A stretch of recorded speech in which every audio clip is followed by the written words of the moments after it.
Who doesn't love exploring folklore, especially ones with sinister backstories that will drag you to the depths of hell when distracted? But what if their knowledge is used as leverage for ominous motives? Known to drag humans into the inner depths never to be found again. What is the true intention behind this ancient folklore? Are these supposedly wise women, wise enough to not threaten the humanities' existence? Witte Wieven in modern Dutch Low Saxon literally translates to white women, but the word seems to have no relation to the spirit's name origin at all, as it originally meant wise women. Wit or wit meant wise in a way similar to the English witty. Witte Wieven is still often translated to white woman, as the words come from the same roots. There are many other names for Witte Wieven, such as Witjuffers, Joffers, Jomfers, Weefels, and Old Witten. That alone should tell you that this term has been around for a while.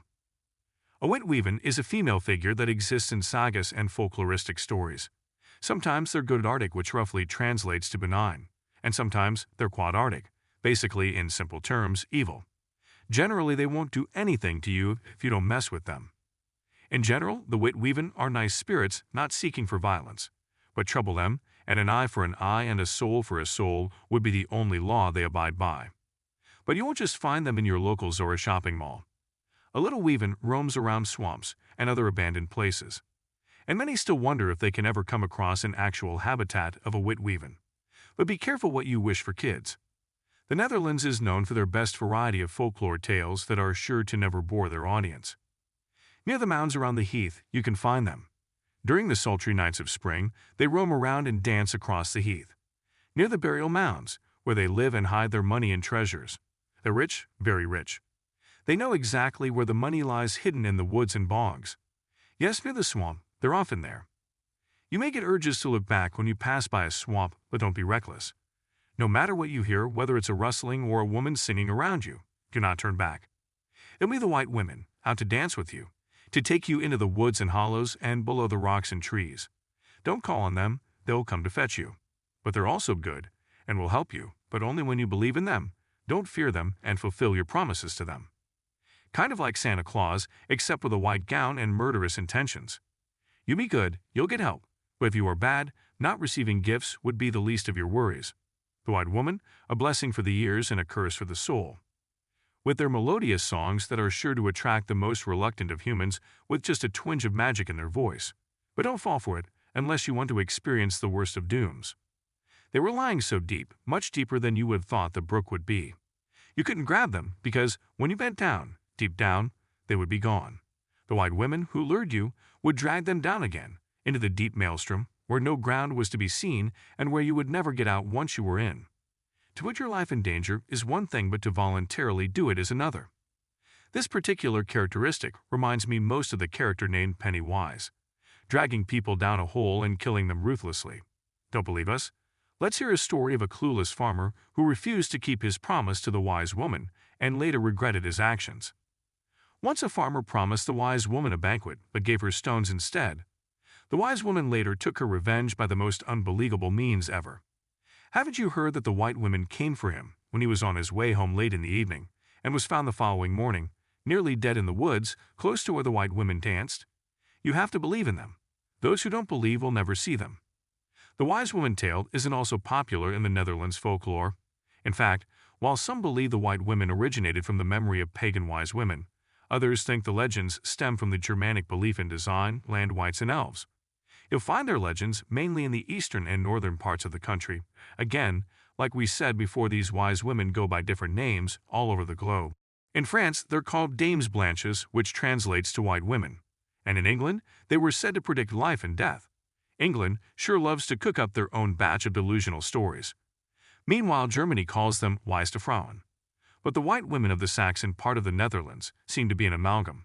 Wise women, fairies, ghosts, apparitions in the fog, able to help, harm, or simply tease. To further extend our research on this mythical creature, we have an article based on this. Written by Johan Picard, a 17th century Dutch doctor and historian, this article is sure to bring chills up your spine. Among the mounds, one can find a few that have sunken in and which used to be hollow. Wherever you go, you'll hear people say that they used to be the homes of the white women, and the thought of their various works is still so fresh in the memory of many gray heads as if it had all happened only recently. He further added, "In some places where one finds these dwellings of the white women, that one will hear the inhabitants declare that in some of those great mounds the white women used to live. They used to be haunted, and that they used to hear terrible cries, moans, and laments of men and women. Day and night the white women fetched and helped women during labor. Even when all seemed desperate, they predicted people's good and bad fortune. They'd also pointed out the hiding place of things that had been lost or stolen. The people honored them and recognized all that was godly in them. They declared that some of the inhabitants had on a few occasions been inside these mounds and had seen and heard incredible things there, but had been made to swear on their lives not to speak of it. Furthermore, they had been quicker than any creature, that they had always been dressed in white, and were called not white women, but simply whites because of it." Witte Wieven or Witte Wieven are creatures of Dutch folklore in ancient Germanic times. In history, these priestesses lived in the forest, highly respected in Germanic society, and after their death, the people kept honoring them at their graves. Their spirits still haunt the forests, and the Christian Church told the people that they were evil demon spirits. Christian teaching transformed white women into misty white haze, and they became ghost witches, evil and to be avoided. The waving branches, fog, and eerie silence made medieval farmers very afraid when walking on darkened roads. As noted in the Resurrection Mary series, Women in White seems to be a folklore tale that spans the world. In particular, the Netherlands has an interesting take on these kinds of specters. They're known as the Witte Wieven, and instead of ghosts of women wronged, they are portrayed as fairy beings or the ghosts of wise women past. While that's one part of a theory, the other believes that they are evil spirits that roam dark and mysterious places on earth. They prey on those who affect them negatively. Similar to women in white of American lore, Witte Wieven has a type of uniform. They're usually described as ethereal beings that are dressed in veils and seem to produce fog that keeps them largely hidden or obscured.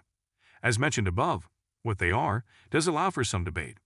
Some believe they are the healers of folk religions that have passed, and others believe they are a kind of fairy, white, or elf. In general, the idea that they are the ghosts or remains of wise women is actually quite convincing, simply because of, so to speak, their name.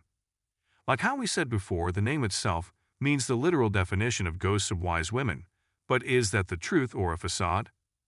Witte Wieven don't appear to wait by the roadside, but instead inhabit dolmens, passage graves, and other tombs, in addition to motte and bailey castles, although it appears they did have some freedom of movement and would sometimes travel outwards to the fields and forests surrounding their domain. In some tales, they would dance and tempt those who came across them to follow them. Although it is not clear where they would be led, many were never seen again. Like banshees, sometimes seeing them was believed to be a bad omen or even a sign of looming death. Do you think these are banshees that once haunted our ancestors to their core? Are they seriously creating folklore out of pure imagination? Or are there people out there that inspired this lore out of courageous warriors that deserve honorable titles, especially ones that state that they are smart? Whatever the reason may be, get ready with your cup of coffee, because you are going to stay up all night after listening to the tight fish tales of Witte Wieven. Comment your thoughts down below, and don't forget to like and subscribe for more such videos.